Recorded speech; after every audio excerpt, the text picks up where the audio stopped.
Lucky new city bank से अपना supreme card लेकर निकल गया था। असल में उसे क्लास जाने में देर हो रही थी, इसलिए वो बिना यास्मिन को कुछ कहे या उसे सबक सिखाए वहां से निकल आया था। लकी दिल्ली यूनिवर्सिटी के ही एक कॉलेज में पढ़ता था। जैसे ही वो कॉलेज के अंदर दाखिल हुआ, उसका पैर एक कीचड़ से भरे गड्ढे में पड़ गया। ओह शिट, उसने अपने आप से कहा और अपने जूतों को पास की सड़क और साफ करने लगा। वो कॉलेज एडमिनिस्ट्रेशन के दफ्तर को देखकर कोस रहा था। कॉलेज की सड़कों पर इतने सारे गड्ढे हो गए थे, लेकिन वो लोग एक भी गड्ढा नहीं भरवा रहे थे। जब भी लकी इस चीज की कंप्लेंट करने के लिए वहां जाता था, तो वो उसे ये कह देते कि फंड नहीं है। उसने जैसे तैसे अपना जूता तो साफ कर लिया था, लेकिन वो अपनी पेंट पर लगे कीचड़ के दाग को साफ नहीं कर पाया था। वो बाथरूम की ओर जा पाता, इतने में क्लास की घंटी बज गई थी। वो भागते हुए क्लास में पहुंचा।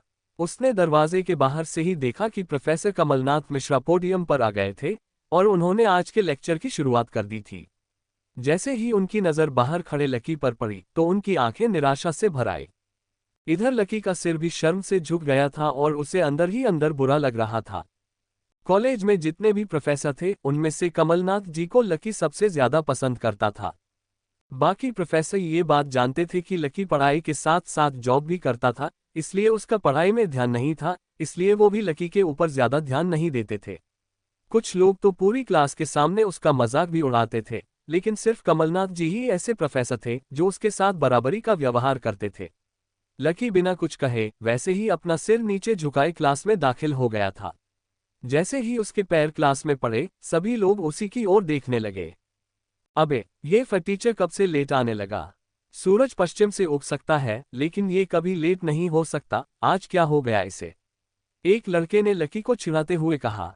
इसकी पेंट तो देखो यार, कितनी गंदी है। भाई, क्लास में लड़कियां भी होती है, कम से कम कपड़े तो ढंग के पहन के आ यार। दूसरे लड़के ने कहा और ये सुनकर उसके पास में बैठी लड़की उसके ऊपर हंस दी और बोली, अरे कहाँ से पहन कर आता, कपड़ों के लिए पैसे तो है नहीं इसके पास। एक ये कपड़ा है इसके पास, बहुत है इसके लिए।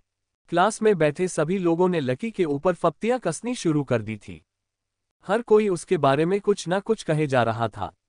ऐसा नहीं था कि लकी ये सब आज ही सुन रहा था, इस तरह की फप्तियों का सामना वो रोज करता था। रोज उसे ऐसी बातें सुनकर बुरा भी लगता था और आज भी उसने अपना सिर तो नीचे झुका ही रखा था, लेकिन आज उसके चेहरे पर एक मुस्कान थी। इन लोगों को पता नहीं था कि ये अनिल की आज कितना लकी होकर आ रहा था। जैसे ही क्लास में बैठे बच्चों का शोर बढ़ने लगा, उधर से कमलनाथ जी ने चिल्लाते हुए कहा, आपस में बात करना बंद करो। अगर तुम लोग इसी तरह बात करते रहोगे तो मैं आगे नहीं पढ़ाऊंगा। सभी लोग शांत होकर उनकी बात सुनने लगे। तब तक लकी भी अपनी कुर्सी पर जाकर बैठ गया था। कमलनाथ जी ने फिर से पढ़ाना शुरू किया और पढ़ाते पढ़ाते ना जाने क्यों उनकी नज़र बार बार लकी की ओर जा रही थी। लकी को समझ में नहीं आ रहा था कि कमलनाथ जी ऐसा जानबूझकर कर रहे थे। उनकी आंखों को देखकर ऐसा लग रहा था कि उनमें लकी के लिए ढेर सारा गुस्सा भरा हुआ था। उसे ऐसा लग रहा था कि शायद वो अपने प्रोफेसर की उम्मीदों पर खरा नहीं उतर रहा था। थोड़ी ही देर में कमलनाथ जी की क्लास खत्म हो गई थी। आज की क्लास यहीं खत्म होती है। कल आप सबको क्या काम करके लाना है वो मैंने यहाँ लिख दिया है। कल मिलते हैं आप सब से, कमलनाथ जी ने कहा और क्लास से बाहर चले गए। जैसे ही वो बाहर गए, पीछे वाले दरवाजे से किसी की आवाज आई, डिम्पल। जैसे ही वो आवाज सबके कानों में पड़ी, सब लोग क्लास के पीछे वाले दरवाजे की ओर देखने लगे। वहां और कोई नहीं बल्कि डिम्पल का नया बॉयफ्रेंड राहुल खड़ा था। सब लोग राहुल को अच्छी तरह से जानते थे। राहुल ने दरवाजे से झांककर देखा तो वहां कोई नहीं था। वो धीरे धीरे कमरे में दाखिल हुआ और सीधा डिम्पल के पास चला गया। डिम्पल खिड़की के पास बैठी हुई थी। जैसे ही राहुल उसके पास पहुंचा, डिम्पल ने अपने हाथ उसकी गर्दन में किसी हार की तरह डाल दिए और वो उसकी बाहों में झूम उठी। उधर राहुल ने भी डिम्पल को सबके सामने चूम लिया। ये नज़ारा देखते ही सबकी नज़रें लकी के ऊपर जा टिकी। सबको अभी तक तो यही पता था कि डिम्पल लकी की गर्लफ्रेंड है। किसी को इस बात की खबर नहीं थी कि उन दोनों का ब्रेकअप हो गया था। डिम्पल को राहुल की बाहों में देखकर लकी के तन बदन में आग तो लग गई थी, लेकिन फिर भी वो शांत होकर वहीं बैठा हुआ था और उसने अपने गुस्से पर काबू कर लिया था। अरे भाई, ये सब क्या हो रहा है? उसके एक दोस्त ने आकर लकी से कहा। होने देना यार जो हो रहा है, लकी ने कहा। उसका इस बारे में किसी से बात करने का कोई मन नहीं कर रहा था। अरे भाई, तुझे पता है ये राहुल कितना चालू आदमी है। अभी तक इस कॉलेज की 5 लड़कियों को फंसा चुका है और ये डिम्पल छठी है। लकी के दोस्त प्रीतम ने उससे कहा। उसकी बात सुनते ही लकी ने प्रीतम को घूर कर देखा। प्रीतम को लगा कि लकी को उसकी बात का बुरा लगा था, लेकिन अगले ही पल वो उसे देख मुस्कुराया और बोला, कोई बात नहीं भाई, सबकी अपनी अपनी लाइफ है। ये कहकर लकी डिम्पल की ओर देखने लगा, जो कि राहुल की बाहों में इतरा रही थी। वो जानती नहीं थी कि लकी चाहता तो यहीं खड़े खड़े राहुल और उसके पिता को उनके कारोबार समेत खरीद सकता था। उधर जैसे ही राहुल और डिम्पल की नज़र भी लकी पर पड़ी तो वो जानबूझकर उसे छेड़ने के लिए उसके सामने से गुजरने लगे। अच्छा लकी सुनना जरा। अचानक से डिम्पल लकी के सामने रुकी। उसने अभी भी राहुल की कमर में अपना एक हाथ डाल रखा था।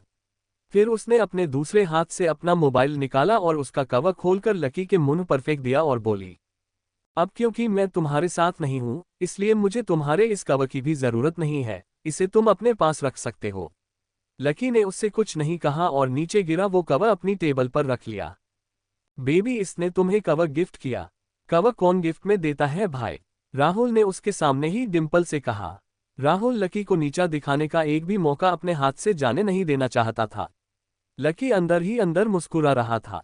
डिम्पल ने राहुल की ओर देखा और बोली, बेबी, बात यह है कि जिसकी मोबाइल खरीद कर गिफ्ट करने की औकात नहीं होगी, वो सिर्फ कवर ही गिफ्ट कर सकता है।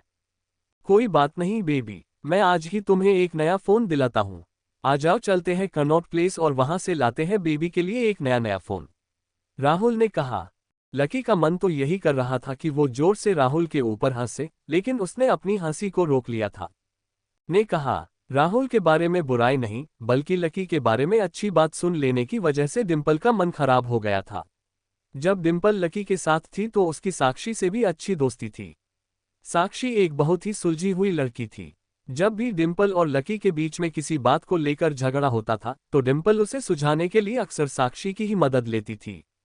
मैं जो कह रही हूँ सही कह रही हूँ। तुझे सीरियसली शर्म आनी चाहिए डिम्पल। मैंने कभी नहीं सोचा था कि तू ऐसी लड़की निकलेगी। लकी जैसा बंदा ना तुझे कहीं नहीं मिलेगा, साक्षी ने कहा और एक कदम आगे आ गई। इधर लकी ने देखा कि साक्षी की बात सुनते ही राहुल के कान खड़े हो गए थे, लेकिन वो सच बोल रही थी, इसलिए राहुल कुछ नहीं कर सकता था।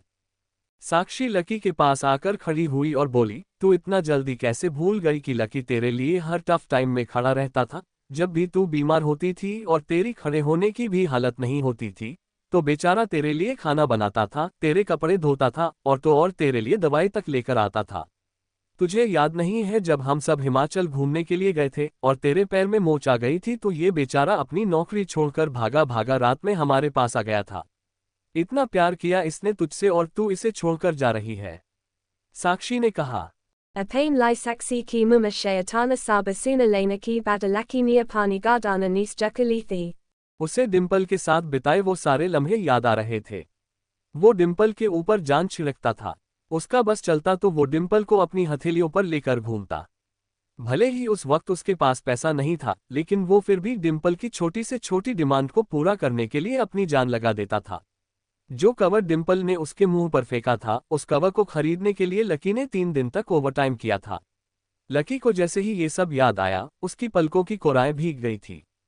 इधर साक्षी की बात पूरी नहीं हुई थी। उसने आगे कहा, अरे ये लकी अपनी छोटी सी सैलरी में से भी रोज तेरे गोलगप्पों के लिए पैसे निकाल लेता था। तुझे नहीं पता है, मुझे पता है कि आज भी एक बाइक खरीदने के लिए बंदा पैसे जोड़ रहा है।